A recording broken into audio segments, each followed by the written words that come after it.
இக்கட்டுகளா, கஷ்டங்களா, உபத்திரவங்களா, பஞ்சங்களா, நிர்வாணமா, ஆபத்துகளா, பட்டயமா? சொல்ற no no no no no. இவை எல்லாவற்றிலும் நாங்கள் முற்றிலும் ஜெயம் கொள்ளுகிறவர்கள். இருங்க இருங்க இருங்க. இவை எல்லாவற்றிலும் எனக்கு who is against, what is against, ஆனா நான் ஜெயிக்கிறவனா தான் இருப்பேன். காரணம் சொல்றாரு, ஏனென்றால் அவர் என்னை நேசிக்கிறார். அவர் அன்பிலிருந்து என்னை பிரிப்பவன் வலையிலே சொல்ல மாட்டீங்க. ஹல்லேலூயா. பக்க சொல்ல எல்லாத்தையும் ஜெயிப்பேங்க. என்ன காரணமா? கிறிஸ்துவின் அன்பை விட்டு என்னை பிரிப்பவன். உங்களை ரொம்ப நேசிக்கிறார்.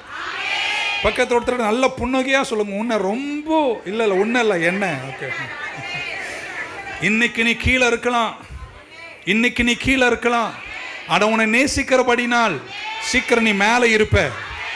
இன்னைக்கு நீ தடுமாறிட்டு இருக்கலாம், கஷ்டத்தில் இருக்கலாம், ஆனா உன்னை அவர் நேசிக்கிறபடினால சீக்கிரம் எல்லாத்தையும் திருப்பி உன்னை ஆசீர்வதிச்சிருவாரு.